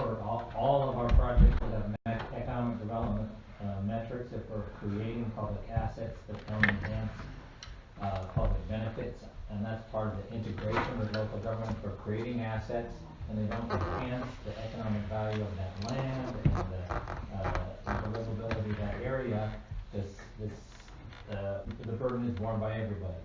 That all projects, it didn't make sense to have some separate category. All projects should be subject to safety, economic development metrics, but that's part of integrating with the land use agencies in a much more integrated way than we do now. This is a product of the way we're created. We're not integrated for a separate entity in this county. So I'll just leave it at that. I thought it was artificial to peel out and create a pocket over here since we don't measure economic development, and that's why it wasn't that we don't support economic development, it's just we had no metrics. And we said these are projects, but the city presumably did and said these are, but it was just such a small pool. What it suggested was that, well, we'll move forward on these projects which have no economic development value measured in them. Now, you could say they do, but we don't use an economic development metric. And this pool, we leave it up to the cities. They need to be much more integrated. And I would say that about safety as well, safety and livability of these investments. These are really expensive and important public investments, and they should be seen as an enhanced asset for the community, public environment. Well, and I agree that they are expensive improvements to put in, and things like safety absolutely are a priority. When it comes to economic development, though, where do you draw the line between what's a private benefit to particular landowners and what's a public benefit? And I don't think it is part of our mission to provide economic development that's for the benefit of private landowners.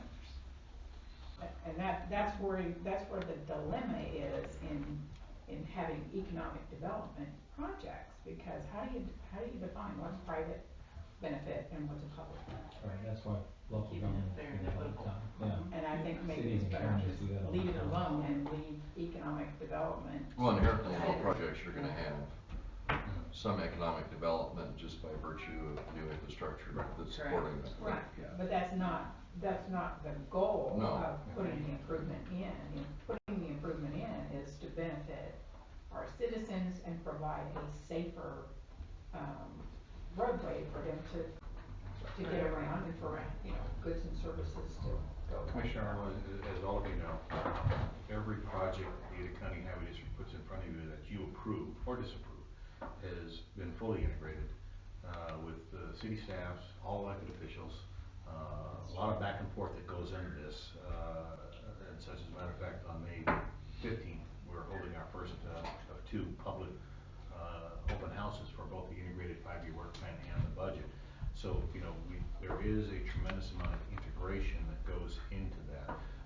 To your point, what's interesting is that whenever the integrated 5-year work plan comes out, or the projects are announced or built, your commercial developers, your contractors will all, to your praise the fact that this is a huge economic impact, dollars-wise, to both business and residents, because that's what helps sells things. So you do have that, Judge. But it is an issue that I want to be just clear on, that in this two-step process, which you'll hear about again shortly, is this still the focus? Priority one, primary focus, and secondary focus, because secondary focus is congestion management relief, roadways and intersections. We do a lot of those. Of course, we do a lot of pavement, sidewalks, bridges, signals, and stormwater and community programs. But as you'll learn here in the very near future, that X continues to move this way. And if you're in the seats in, I think, 2022, 2023, 2022, you will have some very difficult decisions to make based on recommendations from staff as to what you're going to do, what you're not going to do. Madam President? Yeah, go ahead. So you're talking about the methodology. Our primary focus is maintenance and safety. Our secondary focus is enhancement. So it's that slide, right? Yes, ma'am. Okay. Now regarding the economic development, I don't know if Mary is aware of this or not, but the reason we did the economic development a number of years ago was because we wanted to give the cities a little bit of money to do some things that they thought would enhance some of their facilities. And it was done at a time when we didn't have a lot of money, a lot of big projects because of the way the economy was going. But we stopped doing that because the economy started going great guns. And quite frankly, you didn't need that spur to economic development in the way that we had done that. So, and then it also, I think, became kind of clear near the end that we were kind of getting gamed as well. But yeah, I think it's fine enough to have that economic development anymore. There isn't anything, maybe what we should be doing is slowing development instead of increasing it. So I don't think we need to fund the economic development programs at all anymore. Maybe if there's a recession, that might be something to look at in the future. But for right now, there's really no need to spur economic development anywhere in this county anymore. Commissioner Goldberg? My comment also has to do with economic development and not allocating funds specifically for it. It has to do with the concept that can integrate economic development with one of the larger issues that was faced during the last election campaign, which is getting ahead of development. And economic development per se, one of the benefits of doing those projects was to get ahead of some of the negative aspects of growth and congestion and that sort of thing. And if we could perhaps utilize our creative hats as an agency towards talking and promoting the benefits of projects as far as getting ahead of problems is concerned. I mean, I'm not giving you any real rock solid ideas about this, because it just occurred to me that we could still use those words and that concept to help with problems. Okay, understand. So commissioners, in summary, I have your inputs. I put on the table what, based on what I believe is your guidance. I'll be back to you shortly when it comes down to here's what we found out, here's what we didn't find out on several issues. But we're gonna, unless you, these are continue to be our overarching priorities. I support this. Okay. Yeah, as is. Okay. Well, you have my concerns. I would say if we're gonna continue to say we support safety, we should understand what the safety measurements of Vision Zero are, develop an understanding of that, and then make a affirmative decision whether or not to adopt a Vision Zero policy. And explain Vision Zero. Is policies that drive towards zero deaths caused by transportation. Well, Zero and deaths. It's a policy that shifts towards making it safe. And I think that's a great goal, but if you look at, deaths, they're not related to roadway design. And you cannot engineer a road to be 100% safe. Well, I'll ask my engineers that question, but I don't think you can engineer a road to be 100% safe, because you're always gonna have idiots out there who are texting while they're driving, or they're, brushing their teeth, or who knows what, and they can still run over somebody, or run over somebody on the sidewalk. You cannot engineer a road to be 100% safe, because you can't take the human factor out of it. Yeah. So I think this is a whole lot more, and I would just simply ask that we educate ourselves on what the Vision Zero approach is that's being used in other jurisdictions. I think We can take that on to give the commission and have a summary, such, but we can do that. I mean, I'm all about safety, and I would love to be able to say, we're gonna have 0 deaths on the roadway, but I don't think you can engineer roads. I know, like yesterday, unfortunately, commissioners, last night at about 10 o'clock, we had a pedestrian. The police, at least the initial report I got late last night was that the pedestrian was jaywalking. I hope that's not true. I don't know if that's fact, but this is what the Boise PD sent to me. So again, it's something very tragic, but here we go. And sometimes they're jaywalking drunk.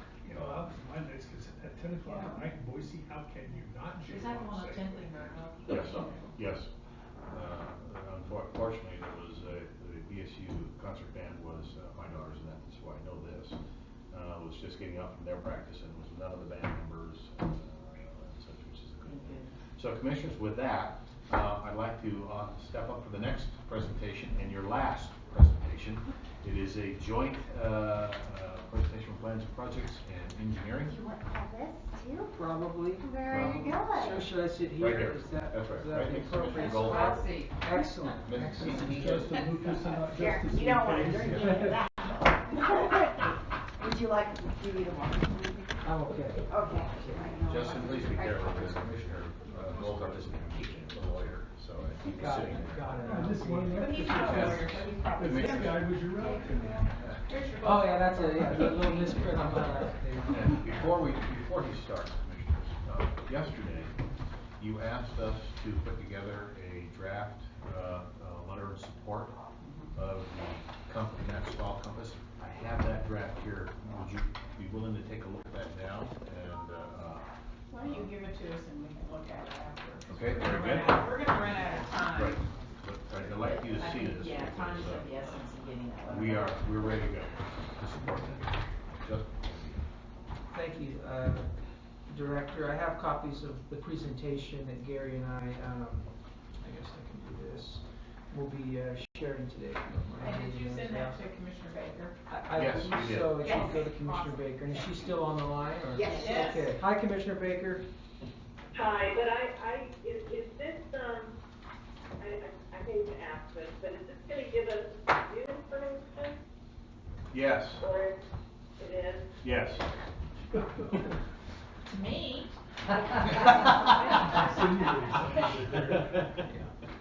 Well, I didn't get the presentation, so, you know what, I think I'm Yeah. just gonna I sent it. drop off, and then you guys can send it to me, and then if there's any issues, I'll email you guys, how about that?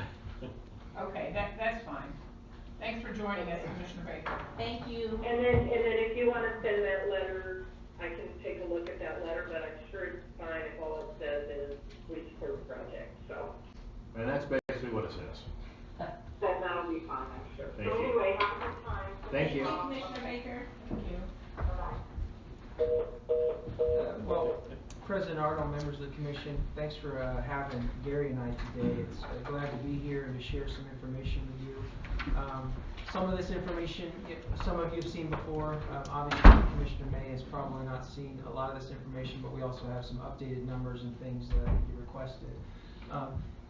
Gary and I will be tag teaming the presentation. I'm gonna hand it off about midway through, so he'll cover the latter portion of the presentation. Just to get started here, we're talking about ACHD's planning framework, our overall structure of how we plan, the key documents that we use, and then Gary's going to go into a deeper dive on the capital improvements plan and the impact fee program. There's some things happening there that are worth discussion. So just getting started, and I'll run through some of this relatively quickly. Please, as always, stop me. I know you're not afraid to interrupt me. I love it. And just let me know if you have any questions. This is our overall planning framework. At the top you see it's the city and county comprehensive plans that establish the land use vision for this area. ACHD works with them to try and accommodate the growth that they plan for and that they execute through their comprehensive plan and the entitlement process. The demographics and the projections that we use for our planning documents come from Compass. We work very carefully with them. They do the demographic modeling, the demographic projections, and a lot of the work in that area. And they also project the long-term demand on the transportation system through the transportation demand model. ACHD's strategic plan, which was adopted by the Commission in 2016, you probably have already discussed some key elements from that plan today. That kind of links what the cities and counties are doing and what Compass is doing with our key plans, the capital improvements plan, the yearly integrated 5-year work plan that we develop, the single integrated operational plan, which is a staff level document that we're using to bring ideas and thoughts to the Commission on key issues on the operational side, and then obviously the annual plan, which we go through every year. A lot of other foundational documents, the bike master plan, pedestrian bicycle transition plan, which is our ADA transition plan, and other major planning documents and policies that we've developed over time. Just to clarify, the Yes, capital sir. improvement plan is driven by the impact fee ordinance and statute, and it's not all capital, it's only capital of roadway and intersection expansion, arterial roadway and intersection, so it's specific only to arterials and their expansion.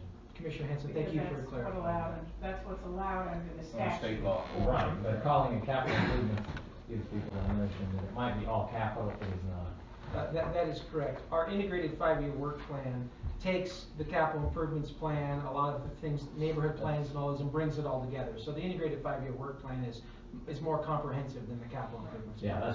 that's why I had asked that it be called a roadway and intersection expansion plan, because that's a more accurate description and avoids the confusion of But doesn't the what statute capital. refer to a capital improvements plan? Just talking about the Calls it capital because Yeah. What I'm That's talking under about is statute. the code. So big things coming, just going through this real quick. We annually update the integrated 5-year work plan. We bring that to you through multiple work sessions. We have our development of that already underway. As you're very aware, we ask the cities for their requests on an annual basis. They send us their requests in a prioritized list. We process that, we share that information with you, we prioritize it. And then we take it out to the public, starting here in March. We have our first kind of joint integrated 5-year work plan and budget open house, which the commission initiated a few years ago, which has gotten more and more interest from the public. And then we hope to work through that whole process with an adoption of that plan in September following your annual budget. Updating the CIP, and Gary will go a little bit more into this. We're in the process right now of starting that, and Gary will describe some more thoughts there as we get into the presentation. But as part of that process, we do include the guidance from the strategic plan, that guidance about your priorities and your funding strategy, and then we will get new 20-year revenue projections as we're moving forward. Comprehensive plan updates are ongoing, and I just wanted to highlight that Meridian, CUNA, and STAR are all in the process of finalizing major comprehensive plan updates, which has a big impact on the next full update of CIM, which is also underway. It's kind of interesting. Compass, these documents take quite a while to produce. They take 2, 3, 4 years to produce, so you end up adopting one and starting the next one basically the next day. So that's what we're doing. We just adopted 2040 2.0, and we're going to be working on the full update, which will likely, the horizon year will be 2050. So just some context, and several of you have seen these slides before, but this is where we were back in 2016 when we adopted our strategic plan. This is the projections that we're looking at now, above the original projections that were in CIM 2040. That curve, you can see we're trending upward. To go into a little bit more detail on that, we're looking at adding around 80,000 people by 2025, which is a significantly steep growth curve for our region. That being said, you can see year over year since 2013, the number of just single-family residential, this does not include multifamily residential, has reached in 2017 a level of over 5,000 new homes being permitted. That is a lot. I think our peak back in 2006, 2007 was in that range, 5,000 to 6,000. So we're back to those very aggressive levels that we saw back then. And the projections, looking at the incredible amount of multifamily that's also being approved. For example, 2006, 2007, hard to find an apartment complex in the city of Meridian. Now you drive around Meridian, and there's not just some complexes, these are large complexes, 200, 300, 400 unit apartment complexes. And so that is a lot of growth we're seeing. This equates to an additional 31,000 housing units, so that 80,000 by 2025. That'd be a mixture, obviously, of single-family residential and multifamily residential spread out across the entire county. That's a lot of growth. And how we think about it here at ACHD in planning, we have lots of metrics. This is one we track very carefully, which is, with all that growth, what are we seeing from a lane miles perspective as we approve all these developments and accept them for maintenance? You can see we're looking at, we're over 5,000 now, it's 5,060. We send out a monthly report. We're now looking at between 53 and 5,400. 5,370 is very exact. It's not likely going to be that exact, but around 5,400 lane miles. So that is all those lane miles we add are lane miles that we maintain in perpetuity, and so that type of growth leads us to this type of system growth. So plus that 370 by 2025.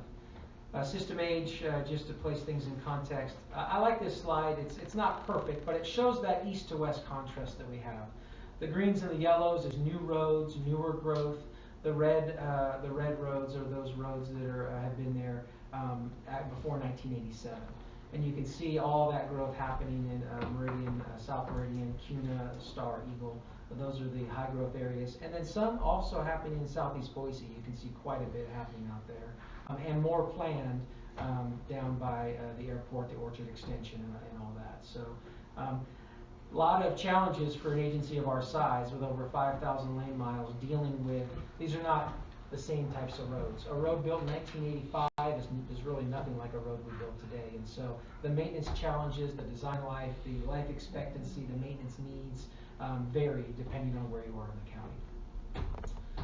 So just to talk about revenue and revenue assumptions, and we're going to go into a deeper dive on this as we always do in the integrated 5-year work plan, but I wanted to give you a primer today on what we're looking at. you can see, this is the whole pie, basically, with operations on the bottom, capital, our integrated 5-year work plan funding, which funds the full range of projects within the integrated 5-year work plan. And then have that orange requires future commission approval or action. That's money that is available for the commission on an annual basis based on our access to property taxes. Obviously, the commission talks about that in detail and in depth every year, but last year we were directed to include that in our revenue projections as we program for the future, and that is what is reflected here. So this is the whole pie. Now we're going to step, and from this point forward, we're really going to be talking about the blue and the darker blue and the orange. So this is the revenue assumptions funding available for the integrated 5-year work plan to cover the full range of projects that we have in there. Community programs, stormwater, roadway and intersection, all the different categories. And you can see over time that funding is expected to go down without continued revenue increases from some source. The source here obviously is a representation of the available property tax revenue, but that source could be any source. The idea is that we need a consistent funding level to maintain the current capital project level. What's in dark blue? So this is the dark blue. This is the revenue available for the integrated 5-year work plan. But what does that consist of? Oh, that's Property yes, taxes that consists have of already been approved, yeah, plus- property taxes that have already been approved, impact fees, vehicle registration fees, all the various sources that are available to the highway district. So how does it go down to 39 million in 2025 when that's what our property tax amount is today? So stepping back, that blue goes down if operational expenditures continue to increase at the required More levels. roads, The blue, more requirement to yeah. maintain them. That's the So reason why. that's how that works. So strategically, and I believe you've had some discussions on this today, but I wanted to highlight this. This comes from the commission direction through the strategic plan. This is what we use when we're programming those funds at your direction. We're looking to fund maintenance and safety needs first, and that includes all of our different categories: pavement, sidewalks, bridges, traffic signals and materials, and stormwater facilities. And then also our community programs is listed under this primary focus, and that was at your direction. And then the secondary focus is determining funding those needs for congestion management and relief, the roadway and intersection program, or what we often call the implementation of our capital improvements plan. From a money perspective, to be honest, we spend a lot of money in both of these areas, and so it's not like we're spending a lot more on one or the other. It's just when we're doing the programming and we're laying out how we're going to allocate those resources, this is the strategy that we're using. So just to highlight a few of these, and there's going to be further presentations later in the year on this, but this is our pavement maintenance program. The Commission has set a target of maintaining ACHD's pavement in very good condition. And this is kind of similar to a lot of our programs where we achieve that through various funding sources, and that's one of the reasons I wanted to highlight this slide.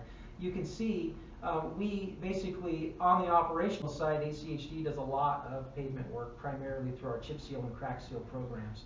And so there's about $9 million that we allocate, that we say, hey, of our goal, we're spending a lot of that on the operations side.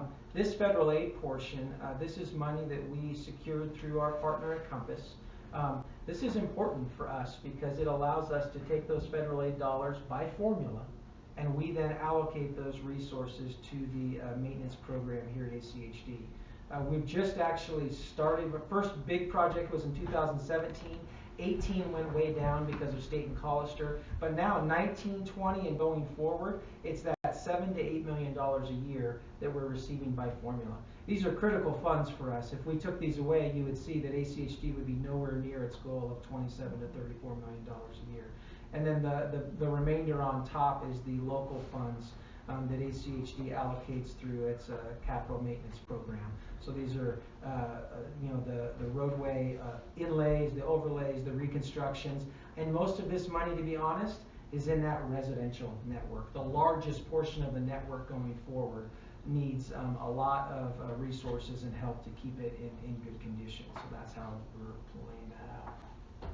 One of the other key programs within the integrated 5-year work plan and from a revenue perspective and expenditure is the primary focus on community programs. So this is about $6 to $8 million a year. This program encompasses the Safe Sidewalk program at about 1.5 to 2 million a year. And this is one of the ways that we're implementing our ADA transition plan. Is we're fixing broken sidewalks all the time, and we're keeping track of that, and we are reporting that back to you on an annual basis. This is the Safe Routes to School program. As you recall, half of those vehicle registration fees from 2009 were specifically allocated by the Commission and through the ballot language to Safe Routes to School. And we have fulfilled that responsibility and continue to report back to you on an annual basis how we're fulfilling that responsibility. And that's part of that. And then the area where the Commission, this is kind of the discretionary part of the community programs funding. The Commission many years ago has said as a target we want to allocate 5% of the capital budget towards community programs projects. So these are bikeway projects, these are sidewalk projects that are not associated with schools and projects like that.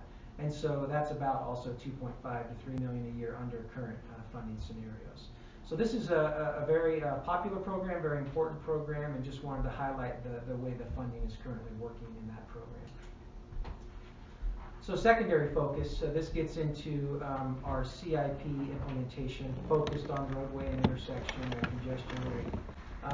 And this is the way the funding has been going for this program is kind of highlighted on this slide.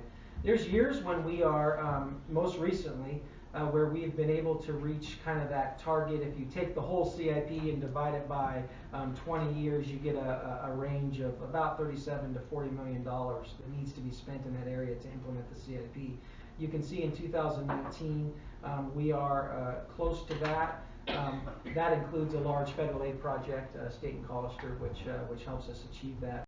But looking forward, the amount of money that we're able to allocate to that program it's always hard to get to that goal, and historically ACHD has struggled to get to that level of funding for the capital improvements program.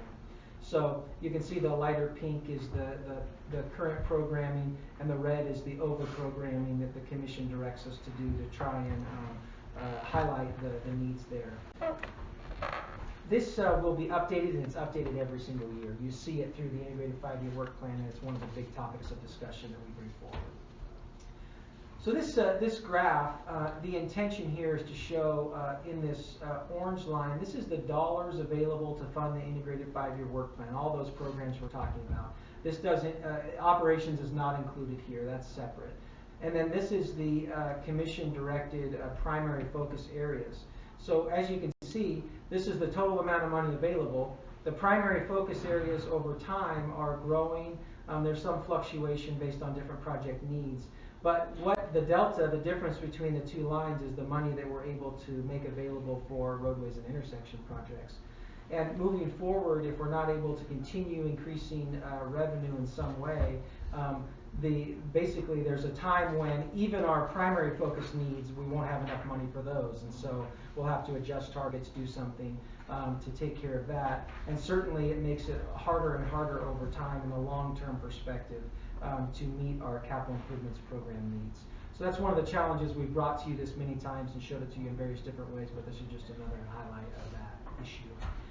With that, I'm going to hand it over to Gary, and he'll go into a little bit more detail on the capital improvements plan. Thank you.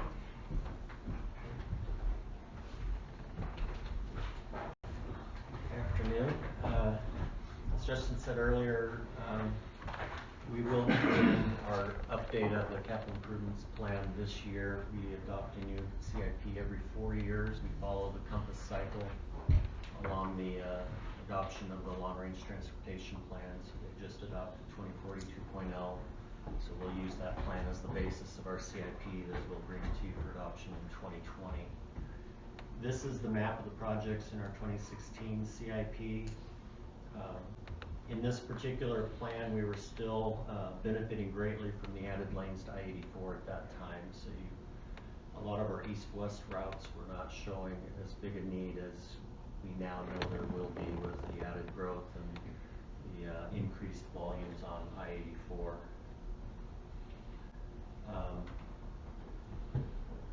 In the 2016 CIP, I had shown this to you all at that time. We are not using the CIP to try to build our way out of congestion. Even if we build out the CIP, lane miles of congestion on our arterial roadways will increase 300%. We can only build so much to get that base network for the area to support the planned growth of the communities, the cities, and the county. We accept, through the commission action, you have accepted that there are certain roadways that will not go beyond a certain lane configuration to our master street map. After that point, we in the community accept a higher level of congestion on those roadways, because as we all know, you can't build your way out. We're just trying to provide that base network that's needed to support the cities and the counties' land use plans. So in our current CIP, 230 projects, $855 million is the estimated cost. That is in the 2016 dollars. So that has increased quite a bit since then, I'm sure. As you know, in November you did adopt Ordinance 231A and restated our CIP. We made a few changes at that time at your direction. We did remove the prior requirement that we pay 10% of the impact fee eligible expenses out of property taxes. That helps maximize our use of impact fees, and it did remove that tax credit that was refunded back to fee payers based on that 10% requirement. So with the changes that were adopted in November, the project costs went up a little bit because we added the mid-mile collector intersections, as you know. So that raised our total project cost to $855 million. So that means that if you just divide by 20, our average expenditure each year to build out the CIP would be about $42.8 million. That would mean we need to collect about $24.6 million in impact fees and program an additional $18 million in general funds as the match for the non-eligible expenses or existing deficiencies. We're currently collecting right around $20 million per year, so we're getting closer and closer to that average that we need to collect. On the general fund side, the target level in the 5-year plan was $37.6 million. We're actually currently programming an average of 32.8. As you see, we need to program 42.8 a year to actually implement the full CIP. So we're about $10 million a year short on these types of projects to keep up. So the impact fee loan program, there's been a lot of questions about that in the past and some confusion, I think. Hopefully I won't add to that. I can take some of that away, I hope, today. The reason we began that program was prior to this, each year the treasurer would just zero out the fund if we spent more on impact fee eligible expenses than we had in the impact fee fund. And what that did is it created a tax credit liability on the highway district that the fee payers quickly took advantage of. And years ago, former Commissioner Weinkoop called it the death spiral. The more and more we spent of the impact fees we didn't have, the higher the tax credit went and the more refunds we had to give. So in the early 2000s, when we did the major overhaul, we created this program, and it was very beneficial to the district. We got rid of that giant tax credit liability. It was limited to that 10% property tax credit that we just eliminated in November. And it also provided great flexibility and able to keep projects on schedule even if collections were down, which is a great benefit during the recession, because we could keep moving forward some of the necessary projects even though collections were down at that time. The only real disadvantage is if that loan balance gets too high. And during the recession, there was some concern that it was getting too high. We were approaching $50 million. My personal recommendation would be that we try to keep it no more than that if it ever gets that high again in the future, which I don't see that being an issue, but if it did, keeping it at about 10% or that level. This is a graph of that fund balance since 2013 and projecting forward to 2023. We are currently, I think you just heard yesterday, we're at about 14 million currently for that loan balance, 14.2. By 2022, we're projecting to go to a positive balance in the impact fee fund. So that loan would be completely paid off and we'd have a positive balance at the end of that fiscal year. And you can see in the current 5-year plan, and this is that one that was adopted last September, our impact fee eligible expenses in 1920, 21, 22 are far below our expected revenue collections. So we wind up with that balance in 2022. So what that will mean to us will affect our programming and budgeting if we do go to that positive balance and don't program more CIP projects. The impact fees can only be spent on impact fee eligible expenses and projects in the capital improvements plan, and they are spent on a first in, first out basis. So the way a positive fund balance will affect our programming is that we must spend the fund balance prior to spending any new collections in any given year. So if we don't budget all of the revenue that we anticipate to collect plus that in the fund, we're not able to budget all of the revenue we have in that year on other expenses. So in an example, by 2022, we're expected to have a fund balance of 3.2 million. That money wouldn't be able to be allocated to any other project. So if our budget that year was 130 million, our expense budget would be 126.8 if we're not programming an additional capital improvements plan project to utilize those impact fees, because we can't spend them on maintenance, community programs, salaries, anything else. So it's going to become an issue with that we'll have to discuss with you each year again now with the 5-year plan with Justin and Ryan on how do we program and plan for that.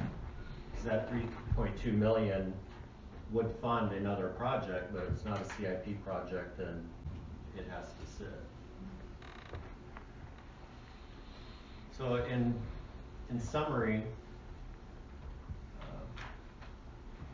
for the CIP projects, we need to be programming about 42.8 million a year. We're currently programming 32.8. As we get closer and closer to that zero fund balance going positive, we need to remember that surplus impacted revenue can't be allocated to any other projects. It will affect our budgeting and programming. And the need for the enhancement projects is only going to increase with the population projection increase of 80,000 people by 2025, another 30,000 plus residential units, which is pretty much taking the level we're seeing today and saying we're going to see that every year for the next 6 years. Yes, they are. So some considerations for particularly these developing areas in CUNA, Meridian, Star. The base network has not been built yet. Many of these communities still have the existing section line roads that are 22 to 24 feet of pavement. We need to be able to build that base network to support those communities' land use vision. And to do that, we're going to have to look for additional programming of roads and intersections, which, as you've heard, will require either some new revenue or a reallocation of our current priorities. And so, without consistent revenue increases or some new revenue sources, again, we're gonna have to look at an adjustment to our focus areas or a reduction in the number of the CIP projects, which will bring implications to the Impact Fee program quickly if we collect more than we spend.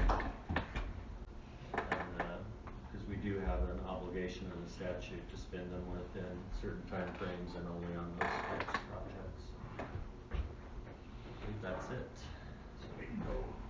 So, happy to answer any questions you may have of us.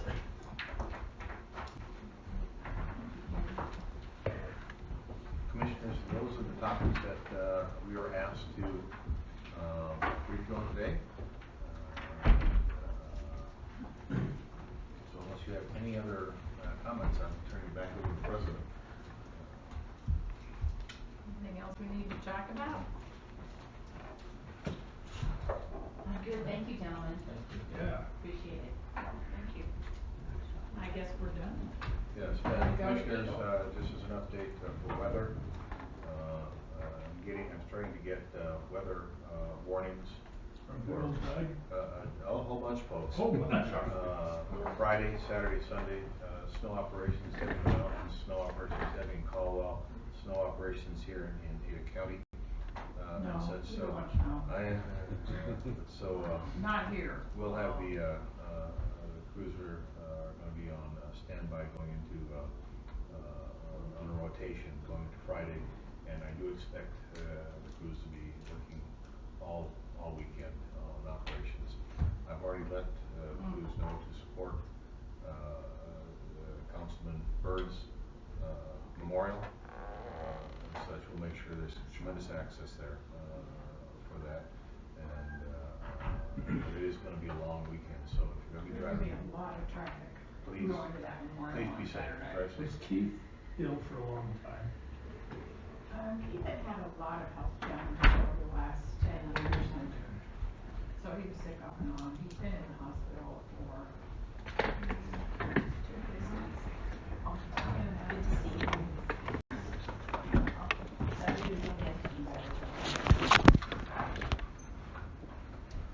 So, we're done? We're done. Well, I'm sorry. He left before I got to ask the engineer the question. Chief of Engineering, can you 100% engineer a road to be 100% safe? Don't answer that. No. Yeah. Sure you can, as long as there's no cars, no nothing on it. Exactly, yeah. Everybody stays No off. skateboards. It's like Eric, maintenance's idea of the perfect airplane. It's fuel, prep, weapons loaded, it's put in a hangar. That is the perfect great aircraft. So you know how everyone's